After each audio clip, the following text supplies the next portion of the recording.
Magsitayo ang lahat para sa ating panalangin. Ang panalangin ay pamunuan ni Binibini ni Arnita.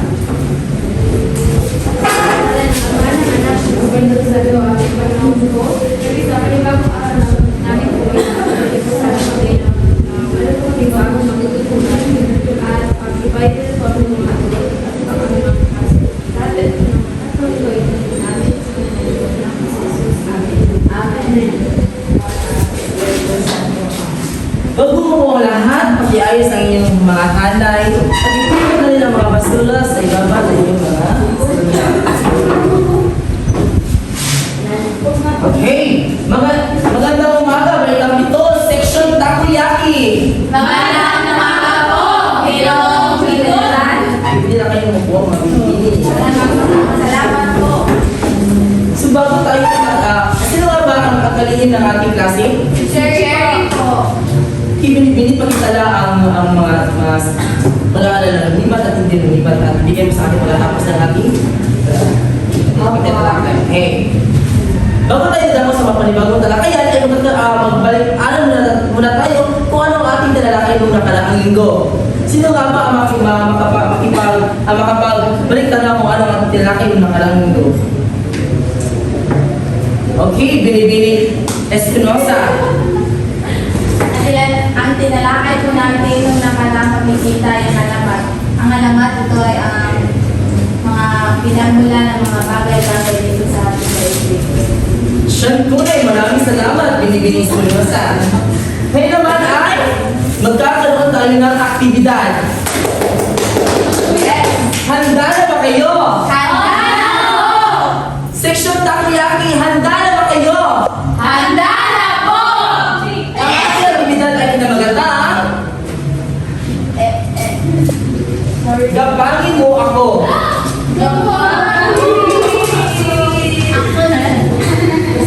Okay, pag-ibasa, binibini, pag-ibasa ang ating panuto, binibini siya ng Timor. Pasok kasi ng klase sa dalawa. Pipili ng 5 pinatawan bawat pangkat. Bawat lalako ay gagapang ayon sa aksyon na nasa larawan sa sahig hanggang sa matapos ito. Pagkatapos, may ihandang jumbled words ang guro at bawat lalako ay hanapin ang salitang ipapahanap ng guro. Pagkatapos nila ito mahanap, isusulat nila ang salitang nahanap sa karaon ng isa. So, ang aktibidad natin ay pinamagatang gabangin mo ako. Sa klase ito ay papagkatin sa dalawa. So, bawat grupo, pangkat ay pipili natin dalawang pinatawan na siyang na magapang ayon sa action na nasa dalawa sa sahig hanggang matapos ito. At pagkatapos na ito, mahanap, isulat nila ang salitang nahanap sa harap ng pistasan. Kaya, simulan na pagbibilang Binibini Canales. Isa, dalawa, isa, dalawa, isa. Okay. At muna na kayo sa iyong mga grupo. Ito ang unang pangkat at ito ang pangalawang pangkat. Sinasunod na pag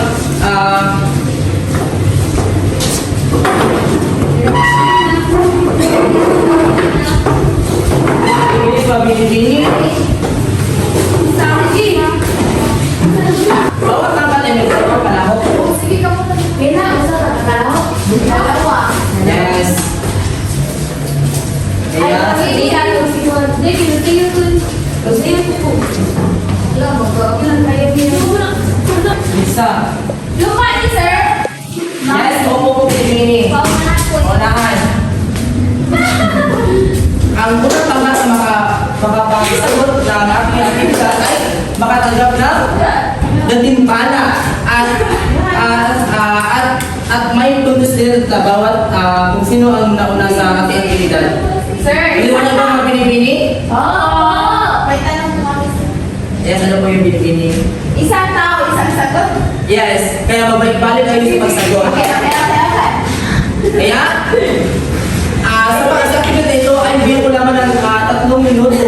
Okay, sa Yes, po. paghahanap ng mga jumble words sa sala. Kaya, ang ating aktibidad ay simula na.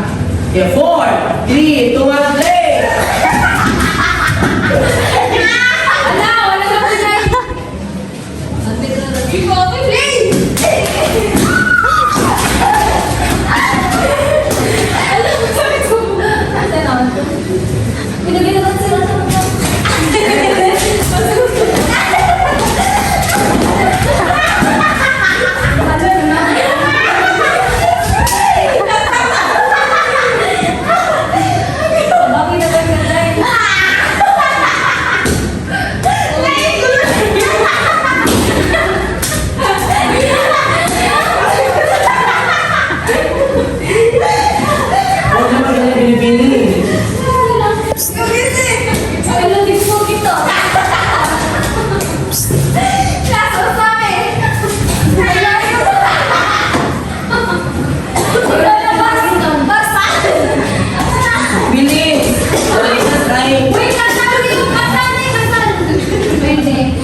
So, pamapagkat na nauna sa pag... O, wala. Buksan mo. Sa pag-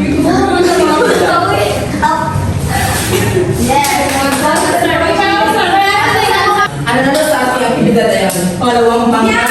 So, ako ang bangka ay magpatanggap ng gantimpala. Ang hindi na magpatanggap din ng gantimpala. Alam mo si Berta kayo sa iyo masarili na suwan. At pagkikulo tayo ng ating mga papel na ating. So, bago tayo dadapa sa bagong talakayan ay ating muna basahin ang kalaman na yun. Pakibasa, binibini kanalis, ako na layunin. Naipapaliwanag ang suliraning narinig mula sa aktang ipupanaran. O ano ang layunin, binibini sino sa pakibasa? Nakasusulat na salaysay tungkol sa mga maaaring solusyon ng mga suliraning sa aktang pinanood ng ipupanaran. Binibini niya na nilita, pakibasa tatlong layunin. Naibabahagi ang nasulat na salaysay sa pamamagitan ng nakaatas na malihaing presentasyon. Ang pang-apat na layunin, binibini tiyan, pakibasa. Napahalagahan ang mga aral mula sa solusyon na namukay sa mga suliraning ng ipupanaran. Maraming salamat mga binibini. So ang ating layunin ay ating makamit o makamta sa pagkatapos ng ating talakayan. Ngayong umaga, okay? Opo. Yan naman ay, meron akong inahandang video patungkol sa ikapat na po, anim na video para sa yung ating papanoorin. At manood kayo ng mabuti at makinig para meron kayo may sagot na kung ano ang itatanong mamaya. Okay? Yes po. Layunin. So, manood at makinig ng maayos. Ito ang layunin ay ito ang kabanata 46 ang hatol ng Arsobispo. Okay. Makinig ng maayos at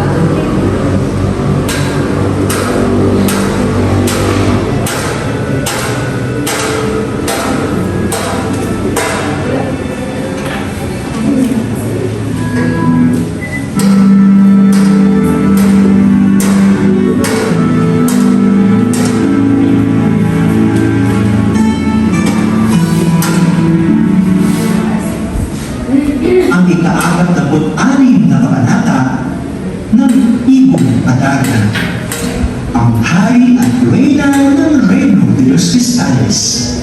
Mula sa masakot, 1,600 at 1,700 hanggang 1,717.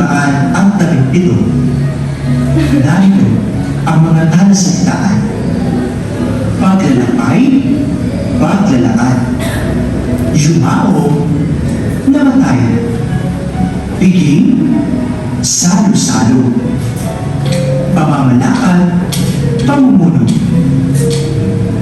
Ipinagtaka ni Don Juan ang mabilis na pagdating nila sa Reino de los Cristales. Kung ang una niyang paglalakbay ay inabot ng 1 buwan, ngayon naman ay nakarating sila sa kalian sa loob ng 1 oras. Matagal-tagal na din mula ng lumao ang hari at ang kanyang mga kapatid na prinsesa. Nasa pamumuno man ng iba ang kaharian ay nanatili itong papayapa. Masayang tinanggap ng mamamayan ng Reino ang pagdating ni Maria Blanca bilang bagong reyna. Ang mga isinumpay ni Hari Salermo ay nakalaya na. Nagkaroon ng isang malaking piging sa kaharian at nagpahayag si Maria Blanca na sinuluan na ang bagong hari ng kaharian. Siyang na araw na nagliwo ang kaharian, mas lalo pang umunlad ang Reino de los Cristales dahil sa magandang pamamalakad ng hari at reyna.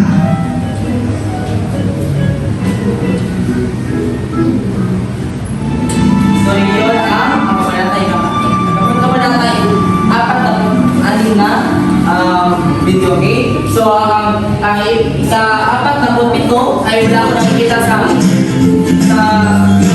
YouTube. So meron ko ibigay sa inyo na basahin para sa inyo malaman kung ano ang nasa kabanata na tayo ikapat na po ito. Simulan ko ibibigay at basahin niyo ito. Kaya pumunta kayo sa inyong kapangkat na para basahin niyo ang katungkol sa ikapat na ay. Ikaapat na po ito. Maliwanag? Opo. So, pumunta na kayo sa inyong mga kapangkat. Yes, sa inyong kapangkat. Okay? Basahin niyo ang kabalata. Yan po ang mga galing sa inyo. Sa ikapat na po ito.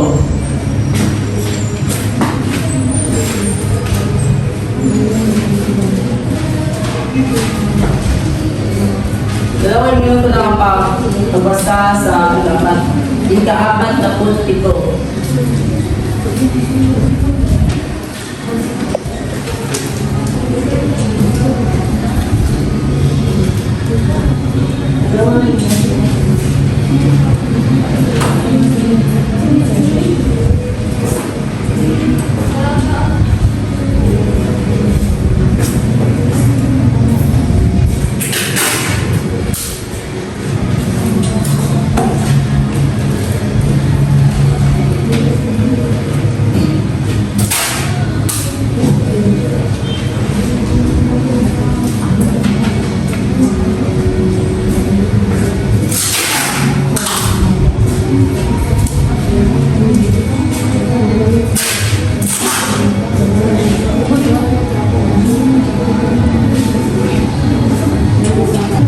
So, ang 2 minuto ay tapos na. Okay. So, mga Pilipini, ipangkat sa dalawa ang klase. So, yun na kayo pangkat, no? So, next, ipili ng 2 kinatawan bawat pangkat. Bawat kinatawa sa bawat pangkat ay pupunta sa iba't ibang istasyon na ihanda ng gulo. Dalawang pagkatid na? Yes po. Oo, ipili isa. Kaya, dalawang stasyon at sa bawat stasyon ay may natawan ng bawat pangkat. Kapag sinabi ng gulo, patuhod, balikat at ulo, ay hahawakan ng bawat natawan ang partikulo. Kapag sinabi naman ng gulo, nag-go, magpapaunahan sila sa pagkuha ng ballpen na nasa sahig. Next, ang pangkat na pag makakuha ng ballpen ay siyang panalo. Next, tatanungin ang gulo at ang pangkat na may pinakamaraming sagot na siyang panalo. Go. Mga Pilipinas, Ginoo, handa na ba kayo? Handa na po. Kapag alam naman siguro nyo kung ano at iba, no? Okay. Kaya, simulan natin. Paa! Tuhod! Balikat! Go!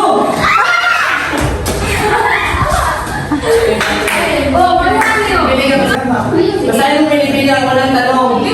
Sino ang mapapangasawa ni Don Juan ayon sa pasya ng hari? Si Doña Leonora po. Tama! Yan ang tanong magkita. Kaya nagpagkagalat sa panahon tanong. Ano ba? Ilagay ang dalawang... Ay, si Patrick po! Patrick po! Ang iba na ito, ginawa Patrick. Paano ka pag-isagot? Sino ang hindi nakatanggap sa desisyon ng Arsobispo at dahil sa vote ay ang tubig sa trasko ay kaniyang binuhos sa palasyo? Sino pa? Ang sagot nito ay si Maria Blanca. Maria Blanca. Tama! Yan sa natin, amazing love. 1, 2, 3, Patrick! Amazing! Okay, magsiyada na sa pangatong katanungan. Okay, balikan. Tuhod. Balikan. Paa. Balikan. Go! Easy. Okay, tatlong katanungan. Sino ang babaeng pinasama na kay Don Juan? Si Maria Blanca. Tama! Ang bungang-bungang love. Hindi po namin yan ang daughter. Bongga! Bongga! Bongga! Bongga! Bongga! 1, 2, 3, go! Bomba! Bomba! Bongga! Bongga! Bongga! Yan. Kaya, pangalawa, ikapat yung katanungan katanungan pinipili tingal, pagsagot at Sino pagibasa. ang babaeng kinasal? Ay, sino ang babaeng... Ay, sino ang nagmana sa corona at ganihan ni Don Fernando? Si Don Fernando! Isang bagsak. Okay, pagibalik. Then, may pa tayo ikalimang katanungan. Go! Go! Pa! Balikan! Balikan! Ayaw mo magduko! Minus, pabili-bili. Balikan! Go! Okay, binibili tingal. Tingal, binibili tingal. Pakibasa at pakisagot. Sino ang nagsabi na si Doña Maria at kanyang papa?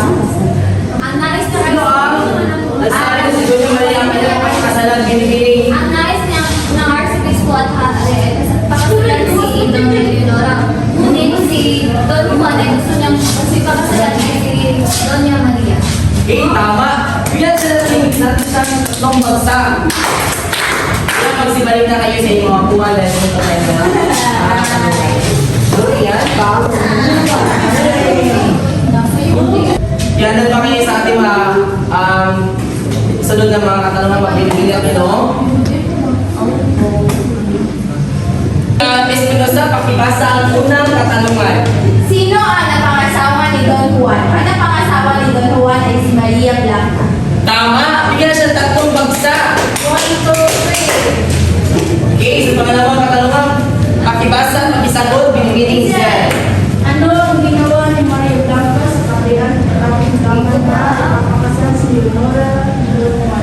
Ang ginawa niya ay nagtutupag siya bilang sa pera base at binahan niya ang pagkakas. Okay, tama! Bigyan na siya ng bunga-bunga trap. Bongga! Ay, hindi bongga po dakin. Okay, ang tatlong katanungan, binibili tingal, pakibasa at pakisagot. Ano ang hapon ng Arcebispo? Nagkabalit ko ako si Doña Maria. Okay. Bigyan siya ni Amazing Club. 1, 2, 3. 1, 2, 3. Amazing! Okay, binibili easy apa, pakibasa at pakisagot ang ikaapat na katanungan. Sino ang nagtuluyan ni Don Pedro at Don Diego? Ang nagtuluyan ni Don Pedro ay si Leonora at Don Diego naman ay si Doña Juana. Oh, tama. Bigyan siya ng tatlong bagsak.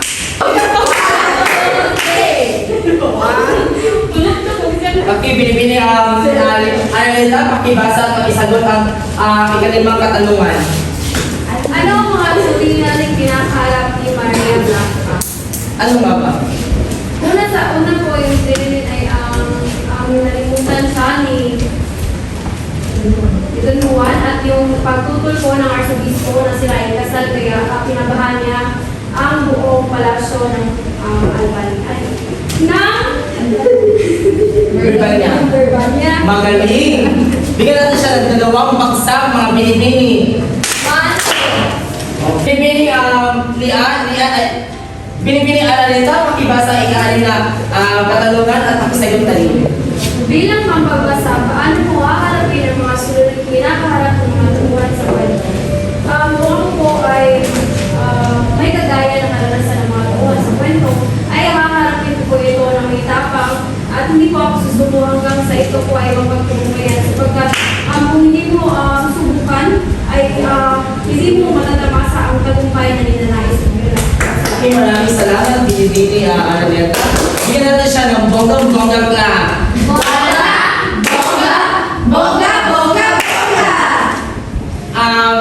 Ginoong Lucero, pakibasa at pakisagot ang ikapitong katanungan. Kung ikaw si Leonora, kung naghintay ng matagal na panahon para sa panamahal at kinakasal sa iba, ano ang iyong gagawin? Siguro iiyak ako ng mga Hindi, yan naman. dahil matagal hinihintay.